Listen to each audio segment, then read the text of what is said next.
चलिए, यह है 10th मैथ प्रश्नावली 8 है, ट्रिग्नोमेट्री के लघु उत्तरीय प्रश्न का है 36वां क्वेश्चन से स्टार्ट करेंगे हम लोग। इससे पहले 6 पार्ट ऑलरेडी यूट्यूब पर अपलोड हो चुके हैं, अगर आपने वही अभी तक नहीं देखे हुआ तो आप जगह देख लीजिए। तो हमारा 36वां क्वेश्चन है, इससे स्टार्ट करेंगे। क्या कह रहा है? एंगल ए और एंगल बी न्यून कोण हो जहां cos ए बराबर cos बी, तो दिखाइए कि एंगल ए और एंगल बी बराबर है। कैसे है? बराबर है। ठीक है। यदि भी क्या एंगल ए और एंगल बी न्यून कोण का मतलब समझते हो, जो 90 डिग्री से छोटे हो उसे न्यून कोण कहते हैं। तो हम एक त्रिभुज बनाएंगे। क्या बनाएंगे? त्रिभुज। ठीक। अब इस त्रिभुज बनाएंगे तो इसको एंगल ए मान लो, इसको एंगल बी, इसको एंगल सी। दो, जब भी दो भुजाएं बराबर हो, कैसी हो? भुजाएं बराबर हो तो उसके सामने वाले एंगल भी कैसे रहते? बराबर रहते। कैसे रहते? बराबर रहते। ठीक। तो भी क्या एंगल ए और एंगल बी न्यून कोण है?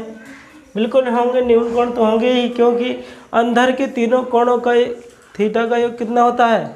180 डिग्री। अंदर के तीनों कोणों का योग 180 डिग्री होता है। इसलिए अगर इधर 90 डिग्री का कोण बनना समकोण त्रिभुज है तो 90 तो ये हो गए। अब जो 90 से छोटे होंगे दोनों तो अपने आप न्यून कोण हो गए। ठीक है। विके cos ए बराबर cos बी, तो दिखाइए कि एंगल ए और एंगल बी बराबर है। इनको हमको सिद्ध करना है एक प्रकार से। ठीक है। तो देखो हम सिद्ध करेंगे cos ए बराबर cos बी। हम इधर cos ए से लेंगे तो cos ए, अगर एंगल ए से लेंगे तो cos बराबर क्या होता? लंब बटे कर्ण। तो इसमें लंब कौन सा है? BC। हाँ सॉरी, क्या होता? आधार बटे कर्ण। आधार कौन सा है? AB। क्या है? AB बटे कर्ण कौन सा है? AC। समझ में आई क्या नहीं आई? बराबर cos B। अब cos B अधर हम cos B, एंगल गलत बन गया का,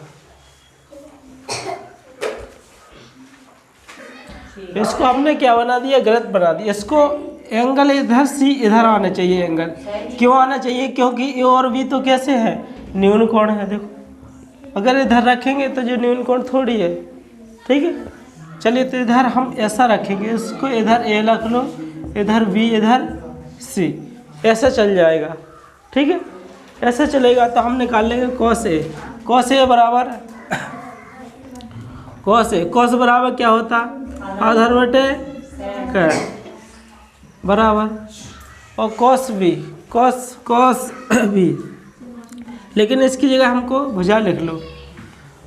cos ए एंगल इस तरह से देखे, सामने वाली भुजा लंब हुई है, जी क्या हुई है? आधार। तो cos बराबर क्या? आधार बटे कर्ण। तो इसके लिए cos ए, एंगल ए के लिए सामने वाली क्या होगी? लंब हो, जी क्या होगा? आधार। तो आधार क्या है? AC बटे कर्ण क्या है? AB। ठीक है। बराबर cos बी एंगल से देखे इधर तो cos बराबर आधार बटे कर्ण। तो इसके लिए आधार क्या है? AC। हाँ, BC क्या हुई है? BC बटे कर्ण क्या है? AB। ठीक। अब देखो हमको पता है कि नीचे के काट सकते हैं, AB से AB कैंसिल हो गया, नहीं हो गया? ठीक। अब बचा क्या है? AC बराबर BC।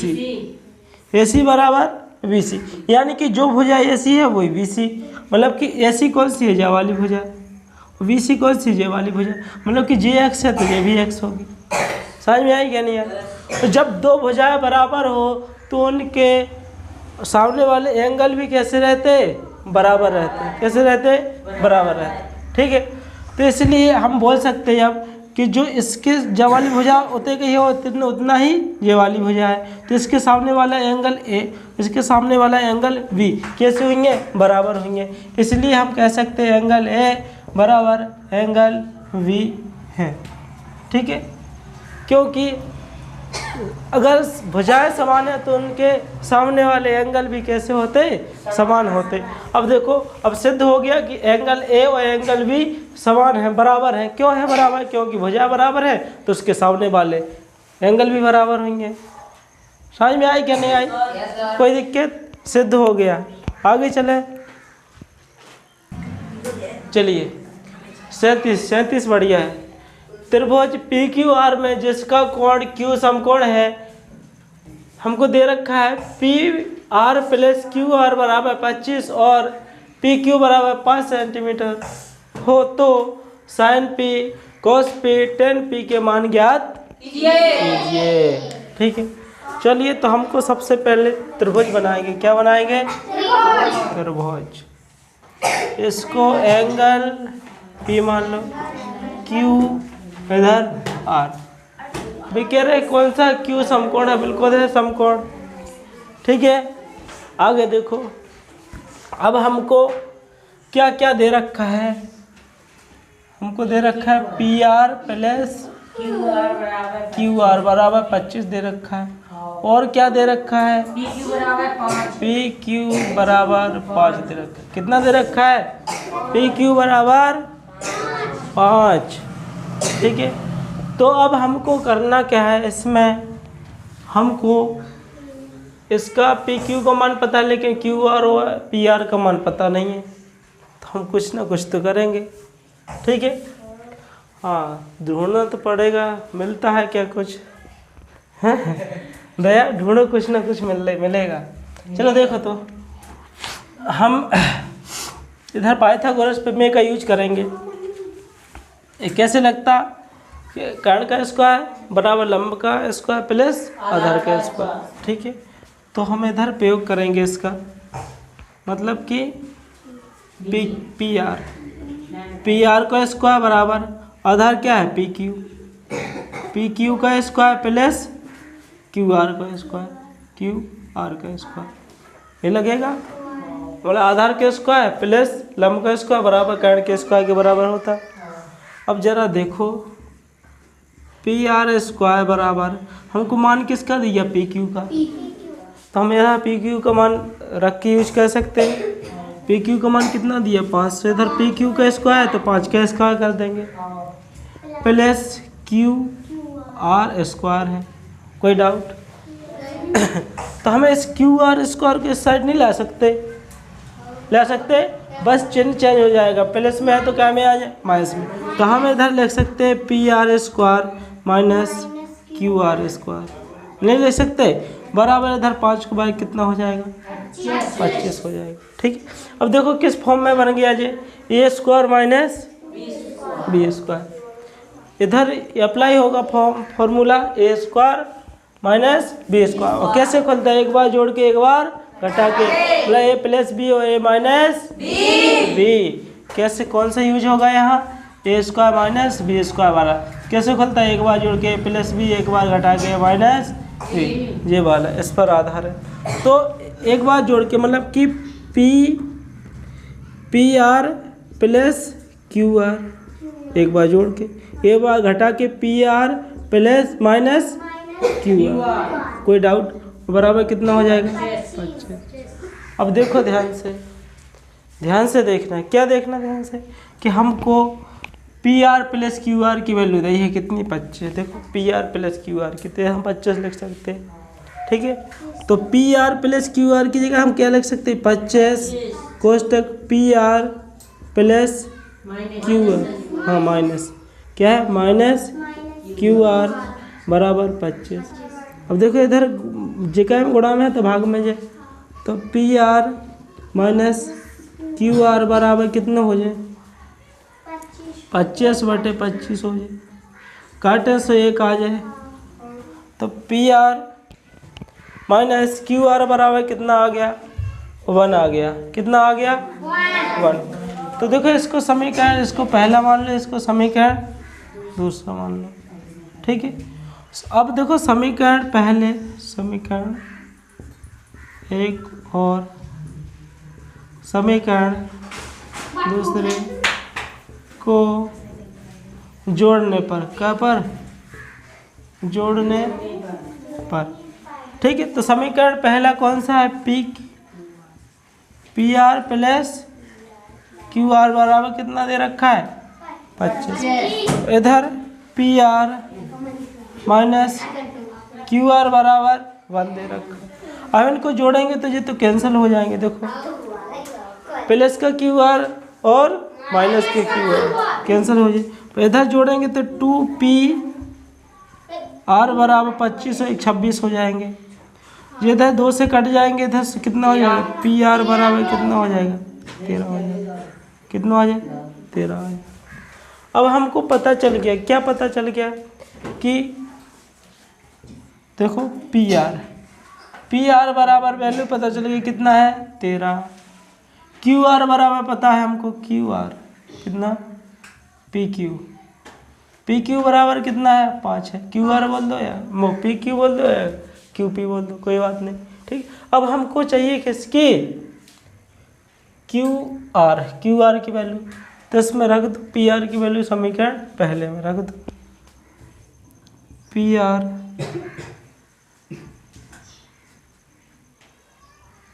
का मान समीकरण पहले में रखने, ठीक है, रखने पर, ठीक, तो रखो।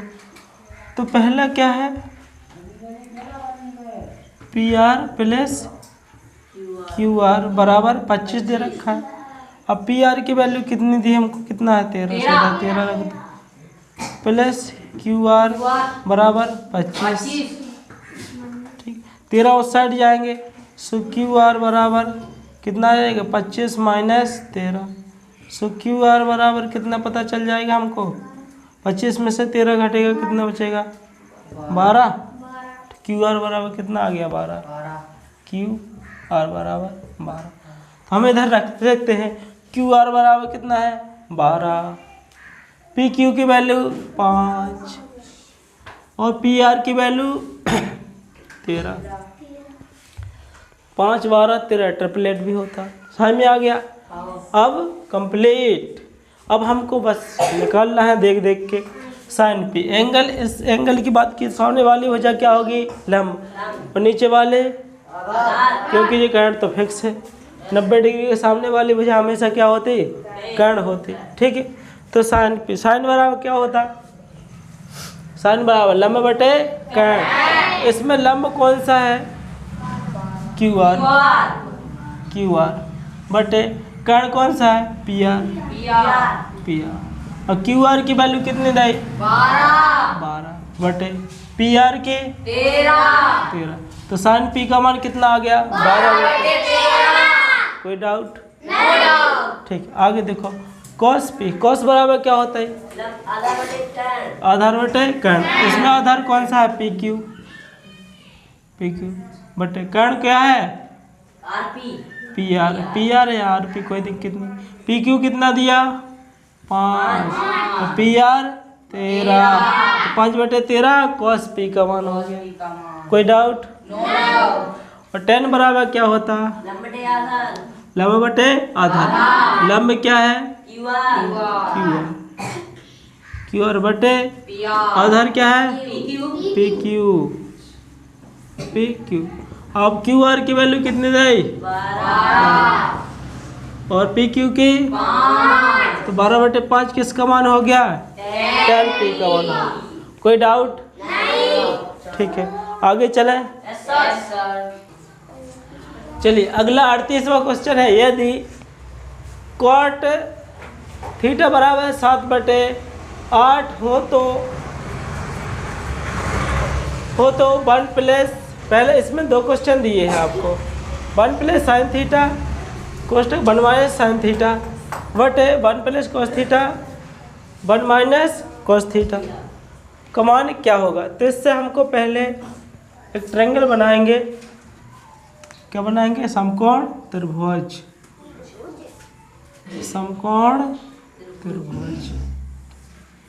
और इधर हम थीटा इधर मान लेते हैं, एंगल ए की जगह, ए वी सी।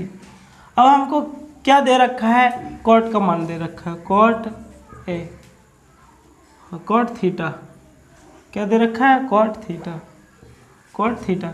कॉट बराबर क्या होता है, टेन का उल्टा होता है, यानी कि आधार बटे लंब, आधार बटे लंब। तो इसके बराबर में क्या दे रखा है, 7/8, 7/8 दे रखा है। तो हमको इधर क्या पता चल गया, आधार पता चल गया और लंबा पता चल गया। इसका कर्ण निकालना है, कर्ण निकाल सकते हो। कर्ण कौन सा है, AC।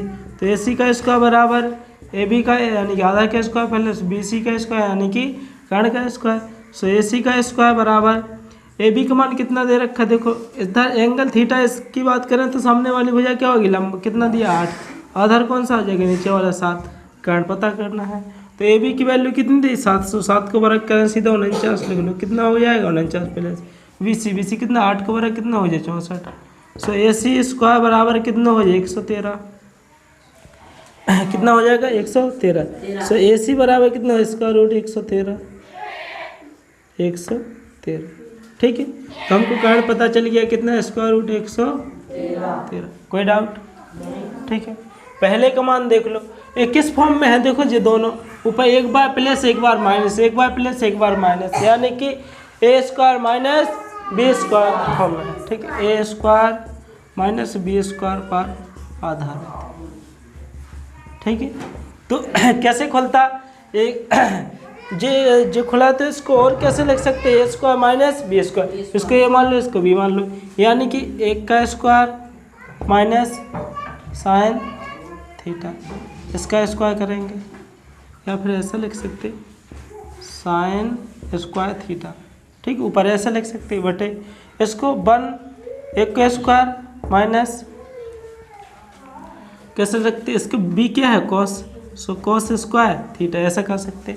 इससे हम मान निकाल लेंगे पहले इनका, का मान निकालना है, साइन का, साइन थीटा। साइन बराबर क्या होता है, लंब बटे कर्ण, और लंब कौन सा है AC, कर्ण नहीं, लंब कौन सा है BC, कर्ण कौन सा है AC। BC का मान कितना दे रखा है 8, AC का मान स्क्वायर रूट 13, 113, ठीक है। अब हमको कॉस का और निकाल लो, कॉस बराबर क्या होता है, कॉस थीटा बराबर आधार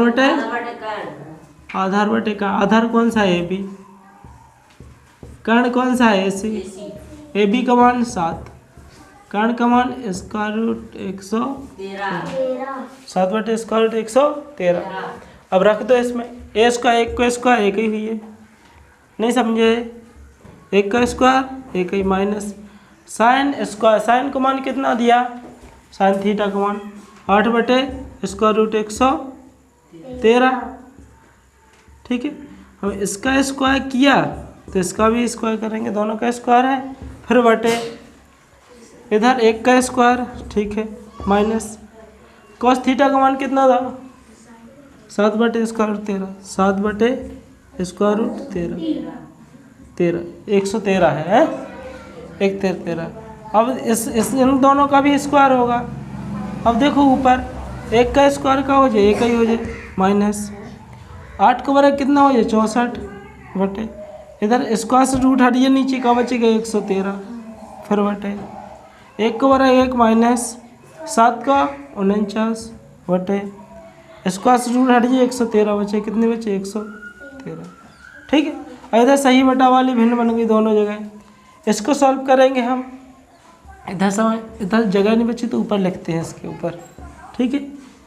तो अब देखिए इसको सॉल्व करेंगे, 13 एकम 113 एकम 113, 113 में से 64 जाएंगे, कितना बचेगा 113, ऐसे 64 घटाएंगे इससे कितना बचेगा इधर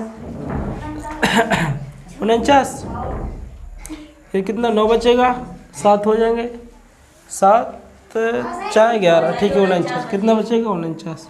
सो इधर क्या लिख सकते हैं हम 49 बटे 113, 100 बटे इधर भी घटेंगे, ठीक 64, कितने बचेगा 64 बचे, 113 एकम 113 में से 49 जाएंगे, 100 कितने बचेंगे 64 बचेगा। सो 64 बटे 113, 113 से 113 कट जाएंगे तो कितना बचेगा? 49/64 कट रहेगा ये, तो यही क्या होगा आंसर। ठीक है, तो 1 + sin थीटा कोष्टक 1 - sin थीटा बटे 1 + cos थीटा 1 - cos थीटा बराबर कितना आ गया? 49/64। ये पहले सवाल का आंसर होगा। इसके दो थे, इसका अब हमसे पूछा cot स्क्वायर थीटा, cot दिया है और cot स्क्वायर का मान पूछ लिया। ठीक है, अब देखो हमको cot बराबर क्या होता है, हमको दिया है cot थीटा बराबर कितना दिया? 7/8। cot थीटा का मान, cot स्क्वायर थीटा का मान पूछा था ना। ठीक है, तो इधर देख लो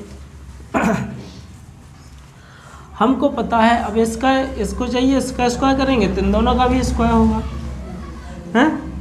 सो cot स्क्वायर थीटा बराबर कितना हो जाएगा? 7 को 49, 8 को 64, इतना है। ठीक है, तो cot स्क्वायर थीटा का मान कितना होगा? 49/64। ठीक है, अगले सवाल की ओर चलते हैं।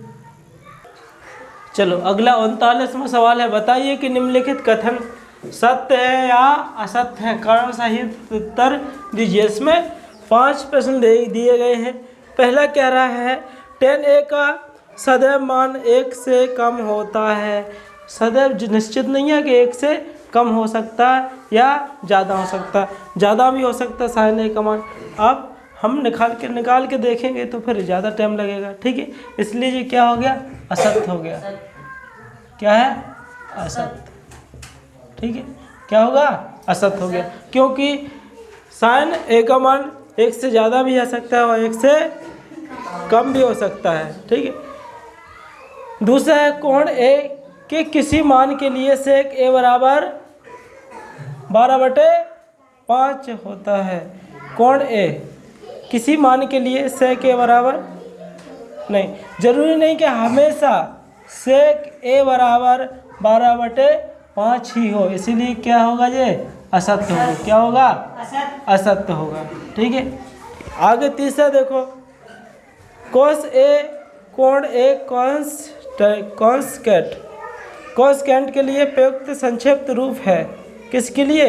वे कह रहे cos के लिए नहीं, कोसेक के लिए होता, कोसेक के लिए होता है, इसीलिए क्या है ये? असत्य। और ये क्या कह रहा है? cos के लिए नहीं, किसके लिए होता?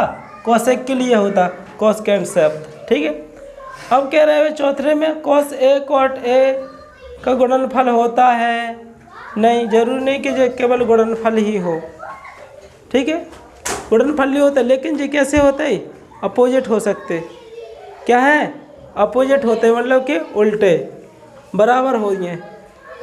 बराबर मतलब कि उनका मान उलट जाएगा। समझेगा नहीं समझे? मतलब कि जैसे cot a का मान 3/4 है तो tan a का मान कितना हो जाएगा? लेकिन हमको क्या दे रखे? cot a और cot a का गुणनफल। नहीं, cot और cot a का गुणनफल होता है, नहीं होता। ठीक है, जो तो cot जैसे मैं कह रहा है cos a है ना, cos a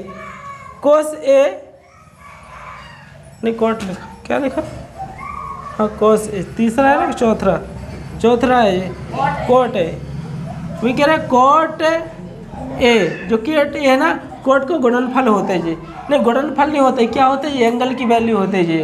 यहाँ एंगल दर्शाया जाता है, इसलिए ये गुणनफल नहीं होता है। इसलिए ये भी कैसा है? असत्य है। कैसा है? असत्य है। ठीक है, ये गुणनफल नहीं होते, क्या है? ये एंगल की वैल्यू दर्शाते हैं। चलो आगे, किसी भी कोण Q के लिए sin बराबर 4/3 होता है। देखो, किसी भी कोण के लिए Q के लिए sin 4/3 होता है। नहीं, गलत कह रहा है जी। क्या कह रहा है? गलत, क्योंकि हमेशा Q एंगल है ना, जो sin के बराबर नहीं आता। 3/4 नहीं हो सकता हमेशा, 4/3 नहीं हो सकता। 3/4 क्या है? 4/3। लेकिन इसमें क्या है? 4/3 हमेशा होता है, लेकिन तो हमेशा नहीं, किसी के लिए नहीं होता। ठीक है, तो सभी किसी के लिए नहीं हो सकता, इसलिए ये भी क्या हो जाएगा? असत्य। क्या हो जाएगा? असत्य। ठीक है। तो आज की क्लास में इतना ही। मिलते हैं अगले वीडियो हम लोग स्टार्ट करेंगे एक्सरसाइज 8V। ठीक है, 8 ख़त्म हो चुकी है। अगर आप हमारे चैनल पर नए हैं तो चैनल को सब्सक्राइब जरूर कर लें और साथ में बेल आइकन को जरूर प्रेस करें, और वीडियो अच्छी लगी तो वीडियो को लाइक ज़रूर करें। ठीक है, मिलते हैं अगले वीडियो में, तब तक के लिए जय हिंद। ठीक है हमारे प्रिय स्टूडेंट, बाय, हाय करो।